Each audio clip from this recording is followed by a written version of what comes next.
வணக்கம் டீச்சர்ஸ், இது Shri Balajagam Kandasamy, BEO TNT training ஸ்டூடெண்ட்களுக்கான இன்றைய கிளாஸ் வந்து சயின்ஸ் கிளாஸ் வந்து அதாவது ஜுவாலஜி ஏரியாவிலேருந்து நம்ம ஒரு கொஸ்டின்ஸ் கண்டிப்பாக அதில் கேட்பாங்க இந்த டாப்பிக்கில். சரி, நம்ம வழக்கம் போல கிளாஸ் ஆரம்பிக்கிறதுக்கு முன்னாடி ஒரு குட்டி மோட்டிவேஷன், ஒரு குட்டி கதையோடு நம்ம ஸ்டார்ட் பண்ண போகிறோம். இந்த என்ன சார், பாம்பு நடுவில் ஒரு கத்தி இருக்கு அப்படின்னு சொல்லிட்டு பார்க்குறீங்களா? ஓகே, இது ஆல்ரெடி ஏற்கனவே நம்ம சேனல்லே சொல்லியிருப்போம். இருந்தாலும் இந்த இடத்துல நான் உங்களுக்கு ஒரு ரிமைண்ட் பண்ணுறதுக்காக இந்த இடத்துல சொல்கிறேன். என்ன அப்படின்னா, ஒரு பாம்பு வந்து மிகப்பெரிய கடுமையான விஷம் வாய்ந்த ஒரு பாம்பு என்ன பண்ணிருக்குன்னா தடம் அப்படியே அந்த தடத்துல போயிட்டு இருக்கும் பொழுது பாத்தீங்கன்னா வழியில இப்படி ஒரு கத்தி கீழே கடந்திருக்கு. நான் இந்த இடத்துல கத்தி நிக்க வச்ச மாதிரி ஒரு ஸ்டில் கிடைச்சிருக்கு. இந்த கத்தி வந்து கீழே கடந்திருக்கு. கீழே கடந்து பார்த்தோம்னா அந்த கத்தி மேல ஏறி அந்த பாம்பு பாடு போயிட்டு இருந்திருக்கு. அப்படி கத்தி மேல ஏறி போகும்பொழுது பாத்தீங்கன்னா அந்த பாம்பு வந்து அந்த கத்தி கொஞ்சம் செராய்ச்சிடும் கொஞ்சம் கிழிச்சிடும். அந்த பாம்புக்கும் கொஞ்சம் லைட்டா காயமாயிடும். அப்ப இந்த பாம்பு என்ன பண்ணுன்னா திரும்பி பார்த்துட்டு என்னை பார்த்தா ஒரு படைய நடுங்கும். ஏன் இந்த மனுஷ பயப்புலிகளும் என்னை பார்த்தா அப்படி பயந்து ஓடுவாங்க. சாதாரண ஒரு கத்தினி என்னை பார்த்து என்னை கிழிக்கிற அளவுக்கு நீ பெரிய ஆளாயிட்டியா அப்படின்னு அந்த கத்தி பார்த்து அந்த பாம்பு கொத்துன்னு கொத்தி கடைசி என்ன ஆயிடுனா அதோடைய பல்லு வந்து உடஞ்சிரும். பாம்போட பல்லு உடஞ்சிரும். என் பள்ளி நீ உடச்சிட்டியா, இப்போ உன்னை என்ன பண்ற பாரு அப்படின்ட்டு உடம்பு முழுக்க அந்த கத்தியை சுத்தி தன்னுடைய உடல் முழுவதும் கத்தியை சுத்தி இறுக்கி பிடிச்சிச்சான். இருக்க அந்த கத்தி சீக்கிரம் உடஞ்சிரும் இல்லையா அப்படின்னு பாம்போட நினைப்பு.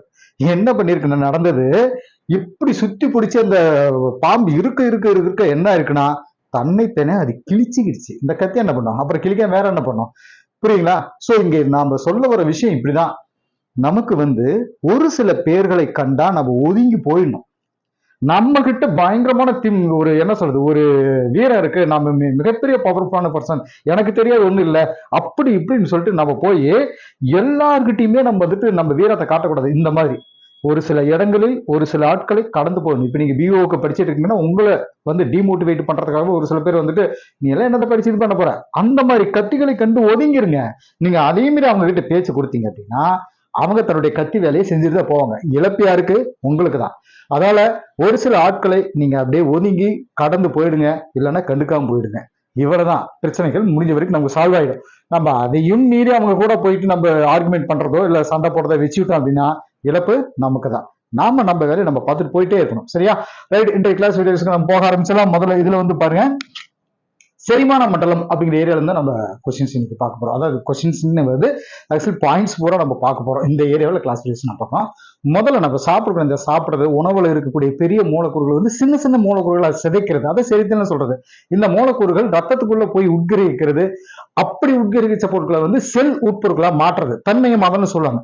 அது மட்டும் இல்லாம செரிக்காத கழிவுகளை வெளியேற்றுறது அப்படின்ட்டு செரித்தலுடைய பல நிலைகள் நம்ம புக்ல கொடுத்துருப்பாங்க. செரிமான மண்டலத்துல உணவு பாதை அதோட சேர்ந்து அதை சார்ந்த சுரப்பிகளும் இருக்கு. வாயில தொடங்கக்கூடிய அந்த உணவு பாதையானது பாத்தீங்க அப்படின்னா வாய்க்குழி, தொண்டை, உணவு குழல், இறப்பை, குடல் அப்படின்னு போயிட்டே இருக்கும். சரிங்களா? சோ வாய்க்குழியில பற்கள், நாக்கு இதன் மூலமாக உணவு அரைக்கப்படுது. உமிழ்நீர் சுரப்பிகளால சுரக்கப்படுற உமிழ்நீர்ல இருக்கிற நொதிகள் வேதிய முறையில செரித்தல துவக்குது. சரிங்களா? ஒவ்வொரு பல்லும் தாடை எலும்புல இருக்கிற அந்த குழிக்குள்ள, அந்த பல்லு இருக்கு பாருங்க, அது வந்து தாடை எலும்புல வந்துட்டு அந்த குழிக்குள்ள பதிஞ்சு இருக்கக்கூடிய அந்த முறைக்கு பேரு டீ கோடாண்ட் அப்படின்னு பேரு. இந்த பேரை வந்து ஃபர்ஸ்ட் நம்ம எழுதி வச்சுக்கோங்க. இது இருக்குன்னா இந்த ஒவ்வொரு பல்லும் தாடை எலும்புல இருக்கக்கூடிய குழிக்குள்ள போய் பதிஞ்சு இருக்கக்கூடிய அந்த முறைக்கு பேரு. மனிதன் உட்பட பல பாலூட்டிகள் தன்னுடைய வாழ்நாள்ல 2 தடவை பற்கள் முளைக்கக்கூடிய தன்மை இருக்கு. இதுக்கு பேர் என்னன்னா டைபியோடான்ட் அப்படின்னு பேரு. முதல்ல வர்ற ஃபர்ஸ்ட் அந்த குழந்தைகள் வரக்கூடிய அந்த தற்காலிக பல், அந்த பால் பற்கள் விழுந்துடும். அப்புறம் 32 நிரந்தர பற்கள் வளர்ந்துடும். அதனாலதான் 20 பால் பற்கள் சொல்றோம். சோ 32 நிரந்தர பற்களை உளி வடிவத்துல வெட்டு பற்கள் இருக்கும். உளி மாதிரி அந்த வெட்டக்கூடிய பற்கள் முன்னாடி இருக்கு பாருங்க, அது வந்து வெட்டக்கூடிய பற்கள். கூர்மையா கிழிக்கக்கூடிய தன்மை இருக்கக்கூடிய கோரை பற்கள் அதுக்கு பக்கத்துல. முதல்ல ஸ்டார்டிங் இங்க இருந்து ஸ்டார்ட் ஆகி இந்த பக்கம் போகும். கோரை பற்கள் அரைக்கிறதுக்காக நம்ம ஏதாவது ஒன்று சாப்பிட்டோம் அப்படின்னா சைடுல வந்து அரைக்கணும் பாருங்க, அதை அரைக்கிறதுக்கான முன்கடவாய் பற்கள், பின்கடவாய் பற்கள் அப்படின்னு சொல்லிட்டு இருக்கக்கூடிய இந்த தன்மை பேரு ஹெட்ரோடான்ட் அப்படின்ட்டு பேர். ஹெட்ரோடான்ட். நமக்கு இந்த பாயிண்ட்ஸ் தான் எக்ஸாம்ல கேட்கக்கூடியது, அதெல்லாம் முக்கியமானது. இந்த மாதிரி பற்கள் இருக்கக்கூடிய அமைவுக்கு பேரு மனிதனுடைய பற் சூத்திரம் அப்படின்னு சொல்லி சொல்றோம். அந்த பற் சூத்திரம் பார்த்தீங்கன்னா ஃபர்ஸ்ட் வந்து மேல முதல்ல 2 அந்த வெட்டு பொருட்கள் சொல்லி ஸ்டார்ட் பண்ற மாதிரி அந்த 2 1 2 3 பை 2 1 2 3, அதாவது மேல் தாடை கீழ் தாடை இன்ட்டு 2 செட்டா நம்ம பிரிக்கி போடும் பொழுது இன்ட்டு 2 நம்ம பெருக்கிக்கோ. ஸோ இது வந்து நம்ம பல் சூத்திரம் அப்படின்னு சொல்லி சொல்லுவோம். சரி, இப்ப அடுத்ததாக கால்சியம், மெக்னீசியம் இதெல்லாம் பற்கள் மேல பணிஞ்சு டார்டர் அல்லது கால்குலஸ் டாட்டல் அல்லது கால்குலஸ் அப்படிங்கிற கடினமான படிவை ஏற்படுத்துது.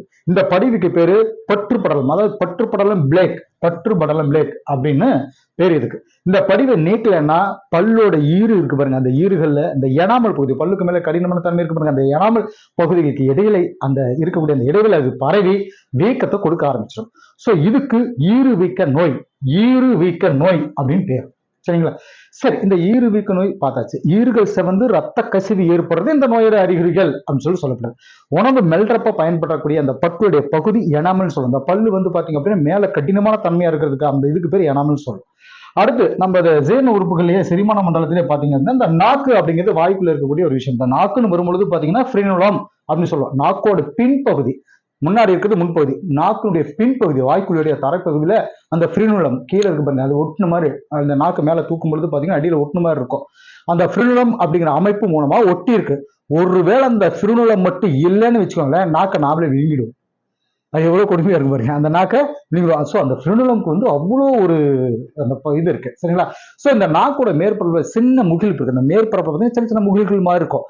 அது சுவை மொட்டுகள் இருக்கக்கூடிய இதுக்கு பேர் வந்து பாப்பிலா அப்படின்னு சொல்லுவோம். அந்த சுவை மொட்டுகளுக்கு பேர் பாப்பிலா அப்படின்னு பேர்.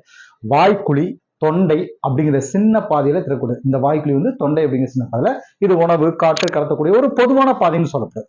உணவு குழலும் மூச்சு குழலும், மூச்சு விடுறோம் பாருங்க, இந்த மூச்சு குழலும் அந்த தொண்டையில தான் போயிட்டு திறக்குது. ஸோ அதை வந்து நம்ம சொல்லுவோம். ஸோ இந்த தொண்டையுடைய பின்பகுதியில் இருக்கக்கூடிய கல்லட் அப்படிங்கிற கல்லட் இங்க இருக்கு பார்த்தீங்களா, அந்த கல்லட் அப்படிங்கிற அழகான உணவு குழல் திறப்பு வழியா உணவு உள்ள அனுப்பப்படுது. மூச்சுக்குழுடைய திறப்பான கிளாட்டிசின், மூச்சுக்குழல் அந்த இடத்துல திறக்குது பாருங்க, அதுக்கு பேரு கிளாட்டிசின் ஓட மேற்பகுதியில குருத்தெலும்பால ஆன சில என்ன சொல்றது இந்த குரல் வழி மூடி இருக்கு.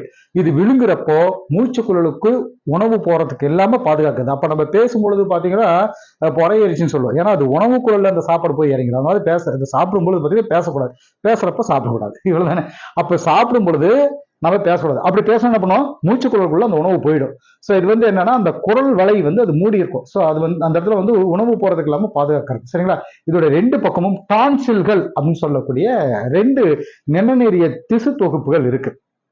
உணவுக்குழல் நேரமா போயிட்டு இருப்பாங்க, நேரா அந்த உணவுக்குழல் ஒரு நீளமான தசையாலான ஒரு குழலை போன்ற ஒரு அமைப்பு அப்படின்னு சொல்லப்படுது. இது கழுத்து, மார்பு பகுதி, உதரவிதான பகுதி. அது உதரவிதானம் அமைக்கிறது நம்ம மூச்சு வாங்கும் பொழுது நமக்கு உதவக்கூடிய ஒரு வகையான ஜவ்வு போன்ற அமைப்பு. ஸோ அந்த உதரவிதான வழியை போயிட்டு ஜே வடிவத்தில் இருக்கக்கூடிய இறப்பை பார்த்தீங்கன்னா ஜே வடிவத்தில் இப்படி இருக்கும் வடிவத்தில் அந்த உணவை கடத்துறதுக்கு பயன்படுது. உணவு குழல் இறப்பையில திறக்கிற திறப்பை கார்டியாக் அப்படின்னு சொல்லிட்டு அந்த சுருக்கு தசைகள் நெறிப்படுத்துது. ஸோ இதெல்லாம் முக்கியமான கீவேர்ட். இதை வந்து மைண்ட்ல வச்சுக்கிட்டு எங்கெங்க வருது அப்படின்னு தெரிஞ்சுக்கணும். சரி, இப்ப இறப்பை உணவை கடையிறப்போ உள்ள இந்த இறப்பைக்குள்ள போயிடுச்சு, அங்க HCl ஹைட்ரோகுளோரிக் ஆசிட் இருக்கு, அதை வந்து அந்த சாப்பாடு போட்டு சாப்பாடு அரைக்குது, கடையுது. இந்த சுருக்க தசைகள் சரியா சுருங்காத நிலை ஏற்படும், உள்ளுக்குள்ள சுருக்க தசைகள். இப்ப அந்த சுருக்க தசைகள் இருக்குன்னு வச்சுக்கோங்க, நம்ம சாப்பிட்றோம் அப்படின்னா அது வந்து பாத்தீங்கன்னா நம்ம நிறைய அன்லிமிட்டடா அடிக்கிறப்ப பாத்தீங்கன்னா சும்மா வயிறு வீங்கிட்டு இருக்கும். ஸோ அதெல்லாம் அந்த சுருக்க தசைகள் வந்து விரிவடைஞ்சு நமக்கு வயிறு பெருசு பண்ணும். அப்புறம் மறுபடியும் இல்லை இன்னைக்கு சாப்பாடு கம்மி தான் அப்படின்றப்போ சுருக்கிக்கும். சரி, இந்த மாதிரி அந்த சுருக்கு தசைகள் சரியா சுருங்காத நிலை ஏற்பட்டுச்சு அப்படின்னா அங்க இருக்கக்கூடிய அமிலத்தன்மை கொண்ட அந்த இறப்பை நீர் இருக்கு, அந்த HCl உணவு குழலுக்குள்ள மறுபடியும் அப்படியே ரிட்டர்ன் பண்ணி விடும். அப்படி அது மறுபடியும் மேல வரும் பொழுது இதனால அந்த நெஞ்செரிச்சல் வரும். உடனே நம்ம போயிட்டு 7up வாங்கிக்கூடி, ஸ்ப்ரைட் வாங்கிக்கூடி, சம்திங் சொல்றோம். ஸோ அந்த நெஞ்செரிச்சல் வர ஆரம்பிச்சு அந்த அமிலம் வந்து ரிட்டர்ன் ஆக ஆரம்பிக்கும் பொழுது இதுக்கு இறப்பை உணவு குழல் பின்னோட்ட நோய் அப்படின்னு சொல்லப்படுது. பின்னோட்ட நோய், நெஞ்செரிச்சல்னால அது நம்ம சொல்லுவோம் பின்னோட்டம்னு சொல்லுவோம். வயிற்றருடைய இடது பக்கமா இருக்கக்கூடிய மேற்பகுதியில இறப்பை உணவை சேமிக்கக்கூடிய ஒரு உறுப்பு. இறப்பைக்கு என்ன பேரு, உணவை சேமிக்கக்கூடிய ஒரு உறுப்பு அப்படின்னு சொல்லப்படுது. இறப்பையில பாத்தீங்க அப்படின்னா கார்டியாக் பகுதி, ஃபண்டிக் பகுதி, பைலோரிக் பகுதி அப்படின்னு சொல்லிட்டு 3 பகுதிகள் இருக்கு. இறப்பை உணவு குழலோட இணையக்கூடிய அந்த பகுதி வந்து கார்டியாக் சுருக்க தசைன்னு சொல்றோம். அந்த இடத்துல ஸ்டார்டிங் இப்போ முன் சிறுகுடல் ஏரியாவுக்கு போகும்போது முன் சிறுகுடல் மேல இருக்கக்கூடிய அந்த முன் சிறுகுடலுடைய இணையக்கூடிய அந்த இறப்பை பகுதி, அந்த இறப்பைக்கும் அந்த முன் சிறுகுடல் அந்த இருக்கக்கூடிய அந்த இறப்பையோட பகுதி இருக்கு பாருங்க, அந்த பகுதி பைலோரிக் பகுதி அப்படின்னு சொல்லுவோம். பைலோரிக் அப்படிங்கிறது அந்த லாஸ்ட் நம்ம சொல்லுவாங்க, அந்த பைலோரிக் பகுதின்னு சொல்லலாம். இங்க பைலோரிக் சுருக்கு தசைகள் இருக்கு நிறைய. இந்த பைலோரிக் சுருக்கு தசைகள் தான் இறப்பையிலிருந்து வரக்கூடிய ஓரளவுக்கு செரிஞ்ச அந்த உணவை பின்னோக்கி வர்றது தடுக்குது. சிறுகுடல் உணவு செரிக்கிறதை நிறைவு செய்கிறது. லாஸ்ட் பினிஷிங்கா வந்து என்னன்னா சிறுகுடல் தான் போயிடும். சிறுகுடல் இருந்து தான் ரத்தம் மூலமாக அந்த மூலக்கூறு பொருட்கள் எடுத்துட்டு போய் நமக்கு உடல் இருக்கிற மற்ற பகுதிகள் கொண்டு போய் சேர்த்துது. ஸோ அந்த சிறுகுடல் உணவு செரிக்கிறதுக்காக நிறைவு செய்யக்கூடிய ஒரு பகுதின்னு சொல்றோம். ஸோ அந்த செரிச்ச உணவோட பகுதி பொருட்களை உட்கிரகிக்கக்கூடிய வேலையை உட்கிரகிக்கனா அந்த ரத்தம் வந்து எடுத்துட்டு போதுமான அந்த உட்கிரகிக்கக்கூடிய இந்த வேலையை செய்யுது. உணவு செரிமான மண்டலத்துடைய நீளமான பகுதின்னு சொல்லப்படக்கூடிய இந்த சிறுகுடல், முன் சிறுகுடல், இடை சிறுகுடல், பின் சிறுகுடல் அப்படின்னு சொல்லிட்டு 3 பகுதிகள் அதுல இருக்கு. யூ வடிவத்தில் இருக்கக்கூடியது முன் சிறுகுடல். சரிங்களா? ஏறத்தாழ 25 சென்டிமீட்டர் நீளம் கொண்டது. இப்ப நம்ம ஒரு அடி ஸ்கேல் எடுத்து அப்படின்னா அது எத்தனை சென்டிமீட்டர், அதாவது நீங்க அதை வச்சு நீங்க கெஸ் பண்ணிக்கலாம். சோ நீளமான இடை சிறுகுடல் பாருங்க 2.4 மீட்டர் நீளம் கொண்டது. இது வந்து சென்டிமீட்டர், அது வந்து மீட்டர். சரிங்களா? அது எத்தனை 2.4 மீட்டர் நீளமும், பின் சிறுகுடல் பாத்தீங்கன்னா 3.5 மீட்டர் நீளமும் இருக்கு சொல்றது. சோ முன் சிறுகுடலுடைய அந்த சுவரில் இருக்கக்கூடிய ப்ரூனஸ் சுரப்பி, முன் சிறுகுடல் இருக்கக்கூடிய அந்த ப்ரூனஸ் சுரப்பி வந்து பாத்தீங்கன்னா அந்த கோலை அப்புறம் சில நொதிகள் வந்து சுரக்குது. சிறுகுடல்ல ரொம்பவே நீளமான பகுதின்னு சொல்லப்படக்கூடிய பின் சிறுகுடல் பை மாதிரி பெருங்குடல் புதுக்கத்துல போய் திறக்குது. சோ பின் சிறுகுடலுடைய கோலை படலத்தில் நிறைய ரத்த நாள செறிவு இருக்கனால குடல் உறிஞ்சிகள் இருக்கு அதுல. இதுதான் நம்ம சாப்பிட்ட அந்த செரிமானம் செஞ்ச சாப்பாட்டை உட்கிரகிக்கக்கூடிய பரப்புகள் அப்படின்னு சொல்லப்படுது. இங்கிருந்து அந்த பிளட் வந்துட்டு இந்த தேவையான சத்து பொருட்கள் எடுத்துட்டு போகுது. அடுத்து பெருங்குடல் தான். ஸோ அது வந்து நம்ம தனியாக பார்க்கலாம். சரி, இப்போ அடுத்த ஒரு டைட்டில் பார்க்கக்கூடியது இந்த செரிமான சுரப்பிகள். நம்ம சாப்பிட்ட சாப்பாடு வந்து செரிமானம் ஆயிருக்கு அப்படின்னா இந்த செரிமான சுரப்பிகள் வந்து நம்ம பார்க்கணுங்களா. ஸோ இதுல வந்து நாளமுள்ள சுரப்பிகள் சொல்லப்படக்கூடிய செரிமான சுரப்பிகள் சில நொதிகளை சுரக்குது. உமிழ்நீர் சுரப்பிகள், கல்லீரல், கணையம் இதெல்லாம் உணவு பாதையுடைய இணைஞ்ச செரிமான சுரப்பிகள்னு சொல்லப்படுது. சரிங்களா? ரைட். இப்போ ஒரு சின்ன தகவல் என்ன இதுல சொல்லியிருப்பாங்கன்னா, உமிழ்நீர் சுரப்பிகள்ல இங்க இருக்கக்கூடிய அந்த பைகார்பனேட் இருக்கு பாருங்க, இது வந்து எதுக்கான உமிழ்நீர் சுரப்பில் இருக்கக்கூடிய பைகார்பனேட்டுகள் உமிழ்நீருடைய pH மதிப்பை 5.4 இருந்து 7.4 வரைக்கும் வைக்குது. அந்த பைகார்பனேட்டுகள் தான் அந்த வேலையை செய்யுது. இந்த அளவு குறைஞ்சதுன்னா உமிழ்நீருடைய அந்த அமிலத்தன்மை அதிகமாகி பற்களுடைய எனாமல் பகுதி வரைக்கும் அந்த எனாமலை கரைய ஆரம்பிச்சிடும். அப்ப பற்களுடைய எனாமல் கரைய ஆரம்பிச்சிருச்சுன்னா பல்லு வந்து வீக் ஆயிடும், தேய ஆரம்பிச்சிடும். அப்ப நம்ம எதையாவது ஒரு எலும்பு கடிக்கணும்னு நினைச்சோம்னா நம்ம பல்லு வந்து தானே உடஞ்சி போக ஆரம்பிச்சிடும். அந்த பல்லுக்கு பலத்தை கொடுக்கக்கூடியது வந்து அந்த எனாமல் பகுதி தான். ஸோ அந்த ஆசிட் வந்துட்டு இருந்து எனாமல் அரைக்கிறதுக்கு இல்லாம பார்த்துக்கணும். அந்த 5.4 pH அளவு 5.4 to 7.4 pH அளவுக்கு அந்த வயிற்றுக்குள்ள இருக்கக்கூடிய அந்த அமிலத்தை அந்த உமிழ்நீர் சுரப்பிகள் இருக்கு பாருங்க, அது வந்து பைகார்பனேட்டுகள் அந்த வேலையை செய்யுது. சரி, முதல்ல வந்துட்டு உமிழ்நீர் சுரப்பிகள் பார்ப்போம். மனிதனுடைய வாய்க்குழியில பாத்தீங்கன்னா 3 இணை உமிழ்நீர் சுரப்பிகள் இருக்கு. அது மேல் அன்ன சுரப்பி, மேல வந்து பாத்தீங்கன்னா அந்த கொடை மாதிரி இருக்கு இல்லைங்களா, அந்த நாக்கால வருடி பார்த்தா தெரியும். அந்த மேல் அன்ன சுரப்பி, கீழ்தாடை சுரப்பி, கீழே இருக்கக்கூடிய கீழ்தாடை சுரப்பி, நாவடி சுரப்பி அப்படின்னு சொல்லிட்டு இந்த 3 வகையான சுரப்பிகள் இருக்கு. இதுல கண்ண பகுதியில் இருக்கக்கூடிய மேலெண்ண சுரப்பிடைய அந்த நாளத்துக்கு ஸ்டென்சனின் நாளம் அப்படின்னு சொல்லி சொல்றோம். கீழ்தாடை சுரப்பியுடைய நாளத்துக்கு வாட்டனி நாளம் அப்படின்னு சொல்லி சொல்றோம். அதே மாதிரி நாவடி சுரப்பி நாளத்துக்கு வந்து ரிவினிஸ் நாளம் அப்படின்னு சொல்றது, ரிவினிஸ் நாளம் அல்லது பர்வலி நாளம் அப்படின்னு சொல்லப்படுது. சரிங்களா? அதோடைய பேரு. இந்த நாளங்கள் வழியாக தான் உமிழ்நீர் வாய் வழியாக அடையுது. உமிழ்நீர் சுரப்பிகள் இருந்து ஒரு நாளைக்கு கிட்டத்தட்ட பாத்தீங்கன்னா 1000 லிட்டர் இல்லைங்க, ml மில்லி லிட்டர், அதை மேலே வச்சுங்க, 1000 to 1500 மில்லி லிட்டர் உமிழ்நீர் சுரக்குது ஒரு நாளைக்கு. சரிங்களா? ரைட். அடுத்து இறப்பையிலிருந்து முக்கியமான சில பாயிண்ட்ஸ் நம்ம பார்த்துக்கலாம். இறப்பையுடைய உட்சுவர்களில் இறப்பை சுரப்பிகள் இருக்கு. இங்க இருக்கிற முதன்மை செல்கள் அல்லது சைமோஜன் செல்கள் இறப்பை நொதிகளை சுரக்குது. கோப்பை வடிவ செல்கள் கோழையா சுரக்குது. கோப்பை வடிவ செல்கள் அப்படின்னு சொல்லிட்டு அந்த இடத்துல போட்டு, அதாவது பரைட்டைல் செல்கள் அல்லது ஆக்சின்டிக் செல்கள் சொல்றது பரைட்டைல் செல்களுக்கு.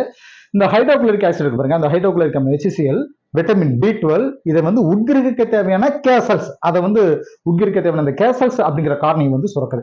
சரி, இப்ப இதுல இருக்கிற முக்கியமானது வயிற்றறையில வந்து HCl சுரக்குது அப்படின்ற விஷயத்தை நம்ம எடுத்துக்கிறோம்.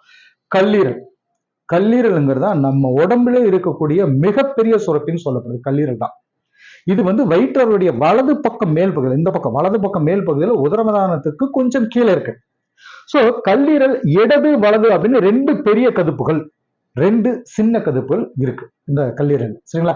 இந்த கதுப்புகள் உதரவிதானத்தோடு இணைக்கப்பட்டிருக்கு அப்படின்றது அதனுடைய எக்ஸ்பிளைன் நம்ம சொல்லும்போது பாத்தீங்கன்னா, ஒவ்வொரு கதுப்பும் கல்லீரலுடைய செயல் அலகுன்னு சொல்லப்படுது. ஒவ்வொரு கதுப்பும் பல சின்ன சின்ன கதுப்புகளால் ஆக்கப்பட்டிருக்கு. இது வந்து அதனுடைய அமைப்பை பத்தி சொல்லும்போது இது ஒவ்வொன்றும் கிளிசனின் உரை அப்படின்ற மெலிசான இணைப்பு திசு படத்தால சொல்லப்பட்டிருக்கு.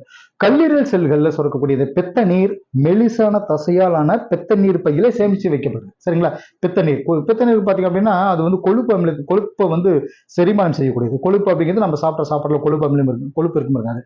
பித்த நாளமும் கல்லீர் நாளமும் சேர்ந்து பொது பித்த நீர் நாளத்தை உருவாக்குது. பொது பித்த நீர் நாளம் கீழ் நோக்கி போயிட்டு கணைய நாளத்தோட இணைஞ்சி கல்லீரல் கணைய பொது நாளமா உருவாகி ஒரு சின்ன சின்ன துளை வழியாக முன் சிறுகுள்ள திறக்குது. இந்த துளை ஓடி சுருக்க தசையால சூழப்பட்டிருக்கு. ஓடி சுருக்க தசை அப்படின்னு சொல்லணும். இதெல்லாம் அந்த பாயிண்ட்ஸ் மட்டும் மைல் வச்சுக்கோங்க. கல்லீரல் செல்களுக்கு அதாவது இழப்பு மீட்டல் தன்மை அதிகம் இருக்கனால 3 to 4 வாரத்துக்குள்ள பழைய செல்கள் புதிய செல்களாக மாற்றப்படுது. இது வெரி வெரி இம்பார்ட்டன்ட். இந்த கல்லீரல் பித்த நீரை மட்டும் சுரக்கிறதோட இல்லாம மேலும் பல வேலைகளையும் செய்யுது. அப்படி என்னென்ன வேலைகள் செய்யுது அப்படின்னா, இந்த ரத்த செல்களை எதுக்காக நம்ம சொல்றோம் அப்படின்னா, வயசான பழுதான ரத்த செல்கள், இப்ப ரெட் பிளட் செல்ஸ் ஆர்பிசி இருக்கு இல்லைங்களா, அது பாத்தீங்கன்னா 120 நாட்கள் தான் அதனுடைய வாழ்நாள். அது போயிட்டு கல்லீரல் அழியும். ஸோ இந்த மண்ணீரல் கல்லீரல இந்த ரத்த செல்கள் வந்து அழிக்கிறது. இந்த இடுகாடு சுடுகாடுன்ற பேரோட நம்ம இந்த ரத்தம் சம்பந்தப்பட்ட வரும்பொழுது நம்ம படிப்போம். இப்ப இங்க என்ன, வயசான பழுதான ரத்த செல்களை அழிக்குது கல்லீரல். இது ஒண்ணு வச்சுக்கோங்க. இன்னொன்னு, குளுக்கோஸை கிளைகோஜன் வடிவத்துல சேமிச்சு வைக்குது. அது என்ன சார் குளுக்கோஸை கிளைகோஜன் வடிவத்தில் சேமிக்குது அப்படின்னு, நம்ம சாப்பிடக்கூடிய அந்த சாப்பாட்டுக்கு பாருங்க, அது வந்து கார்போஹைட்ரேட் இல்லைங்களா. அந்த கார்போஹைட்ரேட் வந்துட்டு இங்க இருக்கக்கூடிய ஹெச்எஸ், இங்க உமிழ்நீர்ல இருக்கக்கூடிய அந்த பெப்சின் நீரோட என்ன சொல்றது செரிமானம் பண்ணிட்டு ஹெச்சிசிஎல்ல போய் செரிமானம், அதுக்கப்புறம் சிறுகுடல்ல போயிட்டு குளுக்கோஸா டிஸ்சேஞ்ச் ஆகி ரத்தத்துல கலந்துருது. ரத்தத்துல போனதுக்கு அப்புறம் அதை எடுத்துட்டு போய் இங்க செரிமானம் செய்யுது. அதுக்கு முன்னாடியே லாங்கர் ஹார்ன் திட்டுகள்ல பாத்தீங்கன்னா இன்சுலின் சுரக்கும். அந்த இன்சுலின் தான் அந்த குளுக்கோஸை வந்து நமக்கு இருக்கிற, அதாவது நம்ம இங்க பயன்படுத்துற மாதிரி அதை மாத்தி கொடுக்கும். அதை கொண்டு போய் குளுக்கோஸை சேஞ்ச் பண்ணி கொடுக்கும். மிச்சமான, அதாவது குளுக்கோஸ் இன்னைக்கு வேலை செய்யறீங்க, குளுக்கோஸ் எரிச்சிட்டீங்க, இல்லை அப்படிங்கிறப்ப வேலை செய்யறப்ப அந்த குளுக்கோஸ் ரத்தத்துலன்னு சொல்லிட்டு இருக்கோம். அதை வந்து கிளைகோஜனா மாத்தி கல்லீரல கொண்டு போய் சேர்த்தக்கூடிய ஆள் யார் அப்படின்னா, லாங்கர் ஹார்ன் திட்டுல இருக்கிற ஆல்பா பீட்டா கதிர்கள் சொல்ற அந்த ஏரியாவில் அந்த என்ன சொல்றது இன்சுலின் தான் அந்த வேலையை செய்யுது. அந்த இன்சுலின் மட்டும் சரியாக சுரக்கல அப்படின்னா ரத்தத்தை எந்த நேரமும் குளுக்கோஸ் சுத்திட்டே இருக்கும். அந்த குளுக்கோஸ் சுத்திட்டே இருந்துச்சு அப்படின்னா இவருக்கு வந்து நீரிழிவு நோய், என்னது சக்கரை நோய் வந்துருச்சு அப்படின்னு பேர் நம்ம சொல்லுவோம். சரி, இப்போ இந்த இன்சுலின் வந்து இந்த வேலையை செஞ்சது அப்படின்னு நம்ம வச்சுட்டோம். அந்த இன்சுலின் சரியா சுரக்கணும்னா கொஞ்சம் உடல் உழைப்பு கொடுக்கணும் அப்படின்னு சொல்லுவாங்க. டாக்டர்ஸ் கிட்ட போனீங்கன்னா கொஞ்சம் தூரம் நடங்க, ஓடுங்க அப்படி அப்படின்னு சொல்லுவாங்க. சரி, அது செய்யறது நல்லது தானே. இப்ப இங்க என்ன, இங்க இருக்கக்கூடிய கல்லீரல் இந்த வேலையை குளுக்கோஸை கிளைகோஜனை சேஞ்ச் பண்ணி கொடுக்குது. ஆக்சுவலா அந்த இன்சுலின் என்ன பண்ணா அந்த கல்லீரலையும் அந்த தசைகளையும் கொண்டு போய் சேமிச்சு வச்சிரும். இன்னைக்கு ஒரு நாளுக்கு நீங்க வேலை அதிகமாக செய்யும் பொழுது ஏற்கனவே அந்த கிளைகோஜன் இருக்கக்கூடியது வந்து மறுபடியும் குளுக்கோஸை சேஞ்ச் பண்ணி கொடுக்கக்கூடிய அந்த குளுக்கோகான், இந்த இன்சுலின் குளுக்கோகான் இருக்கு இல்லைங்களா ஆல்பா பீட்டால, அந்த குளுக்கோகான் என்ன பண்ணா கிளைகோஜனை குளுக்கோஸ் அப்படி சேஞ்ச் பண்ணி நம்ம உடல் உழைப்புக்கு தகுந்த மாதிரி கொடுக்க ஆரம்பிச்சிடும். ஸோ இங்க வந்து என்ன செயல்பாடு அப்படின்னா, கல்லீரல்ல குளுக்கோஸ் வந்து கிளைகோஜனை போய் சேஞ்ச் ஆகிடும். சரிங்களா. இல்லைன்னா கணைய ஹார்மோனுடைய செயல்பாட்டில் மறுபடியும் குளுக்கோஸை ரத்தத்தில் விடுவிச்சிடும். சரிங்களா. மூணாவதாக வைட்டமின் மற்றும் இரும்பு. என்ன அப்படின்னா, கொழுப்புல கரையக்கூடிய வைட்டமின்களையும் இரும்பையும் சேமிச்சு வைக்குது இந்த கல்லீரல். நாலாவதா யூரியா மற்றும் அவசியமில்ல அமினோ அமிலங்களை உருவாக்குறதுல பங்கேற்குது. ரைட். இப்ப அடுத்து அவ்வளவுதான் இங்க இருக்கக்கூடிய முக்கியமான பாயிண்ட்ஸா.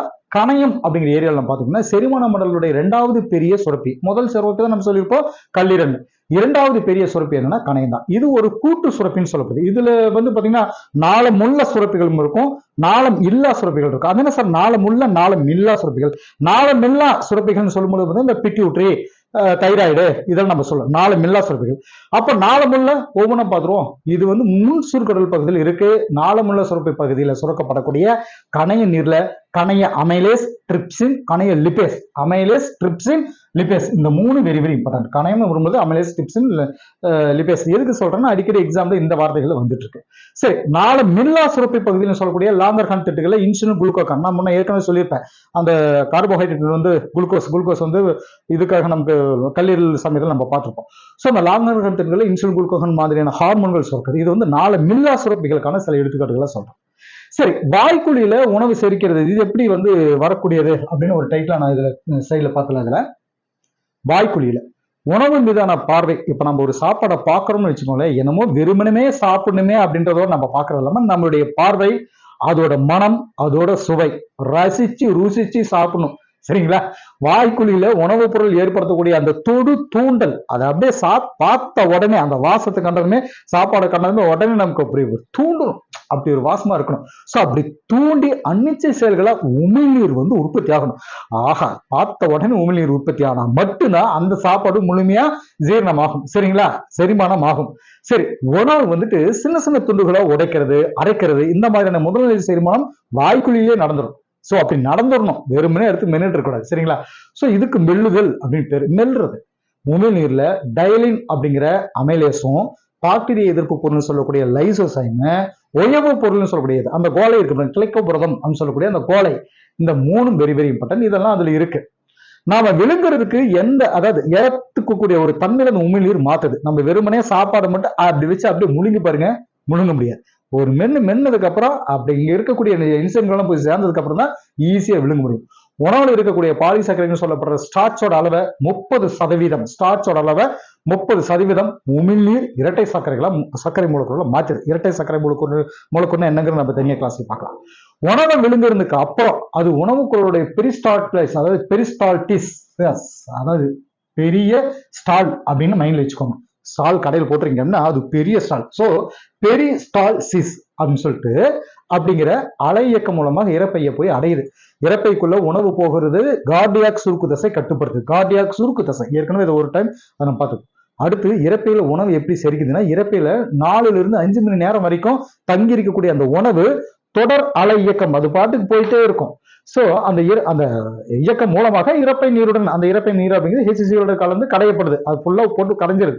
இதனால உணவு இறப்பை பாகு நிலைமைக்கு வந்துடும். அப்படிங்கிற ஒரு கூழ்ம நிலைக்கு போயிடுது அங்க வயிற்றுலயே. சோ உணவு வாய்க்குள்ள இருக்கிறப்பயே இறப்பை நீர் சுரக்க ஆரம்பிச்சிடும். அது ஆட்டோமேட்டிக்கா சுரக்க ஆரம்பிச்சிடும். இறப்பை நீர்ல ஹைட்ரோகுளோரிக் ஆசிட் இருக்கும், சில நொதிகளும் இருக்கும். சரிங்களா? செயல்படாத முன்னொதின்னு சொல்லக்கூடிய பெப்சினோஜனை செயல்படுற நொதினா அந்த பெப்சினா மாத்துறது HCl தான் மாத்துது. சோ பெப்சின் உணவுல இருக்கக்கூடிய புரதத்தை புரோட்டியாஸ்களாகவும் பெப்டினோல்களும் பெப்டிடைல்களும் சொல்லக்கூடிய இதை இந்த பெப்சினோட வேலை புரதத்தை பெப்டினோட மாத்துது. இது ஒண்ணு மைண்ட் வச்சுக்கோங்க. HCl அமிலம், ஹைட்ரோகுளோரிக் ஆசிட் உணவு அமிலத்தன்மையோட வச்சிருக்க செஞ்சு அந்த பெப்சினோட இந்த செயல்பாடு இருக்கு பாருங்க, அதுக்கு ஏற்ற மாதிரி தன்னோட நிலையை கொடுக்குறதோட கேடு விளைக்கக்கூடிய சில பாக்டீரியாக்கள் இருக்குங்களா, அந்த பாக்டீரியாக்கள் இன்னும் மற்ற கிருமிகளையும் அழிச்சு உணவு அழுகிறத தடுக்கிறது. இது HCl வேலையை சொல்றது. இருக்கிற மிகப்பெரிய ஒரு ஆசிட். இறப்பை நீரில் இருக்கிற கோலை, பைகார்பனேட்டுகள் உயவு பொருளாகி அதிகமான அமிலத்தன்மை இருக்கக்கூடிய HCl பாதிப்புல இருந்தும் இறப்பையோட கோலைப்படல எபிதிலியத்தையும் பாதுகாக்குது. சரிங்களா? ரெனின் அப்படின்ற இன்னொரு புரத நொதி நம்ம அந்த வாய்க்குள்ளேயே இருக்கக்கூடிய அந்த உமிழ்நீரை சொல்லக்கூடிய அந்த ரெனின் அப்படிங்கிற புரத நொதி இளம் குழந்தைகளுடைய இறப்பை நீர்ல இருக்கு. அது பால் குடிக்கும் போது அது ஆட்டோமேட்டிக்கா செரிமானம் பண்ணிவிட்டோம். இது கால்சியம் அயன்களுடைய முன்னிலையில பால் புரதம் சொல்லப்படுற காசினோஜனை காசினா மாற்றுது. ஸோ காசினோஜன் காசின் அப்படின்னு சொல்லிட்டு நம்மள கொஞ்சம் இங்க கீழே இருக்கிறது நம்ம சொல்லலாம். ரைட். வயது அதிகரிக்கிறப்ப இந்த நொதியோட அளவு குறைஞ்சுதான் அந்த HCl சுரக்க ஆரம்பிச்சிடும். பித்த நீர், கணைய நீர், சிறுகுடல் நீர் இது எல்லாமே சிறுகுடல்ல தான் சேருது. இங்க நடக்கக்கூடிய தசை இயக்கத்தால உணவு சிறுகுடைய பல சுரப்புகளும் கலந்து செரித்தல ஈஸியாக்குது. இறந்த சிவப்பணுடைய சிதைவினால் உருவாகக்கூடிய ஹீமோகுளோபினுடைய பொருட்கள் பாருங்க, இந்த ரத்த சிவப்பணு இருக்கு பாருங்க, அந்த ஹீமோகுளோபினுடைய பொருட்கள் இருந்து உருவான பித்த நிறமிகள், ப்ளூரூபின், பிளிவெட்டிகள், இதுகளுடைய பித்த உப்புக்கள், கொலஸ்ட்ரால், பாஸ்போலிபிட் இதெல்லாம் பித்த நீர்ல இருக்கு. ஆனா பித்த நீர்ல நொதிகள் இல்லை. நொதிகள்ங்கிறது ஒண்ணு இல்லை. பித்த நீர் உணவு இருக்கக்கூடிய கொழுப்பை பால்மம் அடைய செய்யுது. இதுதான் பித்தனுடைய ஒரு வேலையா சொல்றது. ஸோ பித்த நீரானது லிபேஸ் நொதியா தூண்டி கொழுப்பை செரிக்க செய்யுது. அப்படிங்கிறதோட நம்ம இன்றைய கோர்ஸ் நம்ம இதோட முடிச்சுக்குவோம். ஓகே, இன்றைய கிளாஸ் வீடியோஸ் இதோட கம்ப்ளீட் ஆகுது. நாளைக்கு பாருங்க நம்ம அடுத்த ஒரு சப்ஜெக்ட் கிளாஸ் வீடியோஸ் நம்ம கொடுத்துருவோம். ஒவ்வொரு சப்ஜெக்டும் நம்ம வரிசையா போயிட்டு இருக்கோம். தினம் ஒரு சப்ஜெக்ட் உங்களுக்கு ஒரு 3 சப்ஜெக்ட் ஃபர்ஸ்ட் கொடுத்துருக்கோம். அந்த 3 சப்ஜெக்ட் ஃபர்ஸ்ட் நம்ம முடிச்சுட்டு அடுத்த 3 சப்ஜெக்ட் நம்ம எடுத்துக்கலாம். நமக்கு டைம் இருக்கு. ஓகே, அடுத்த வீடியோ நம்ம சந்திப்போம். தேங்க்யூ.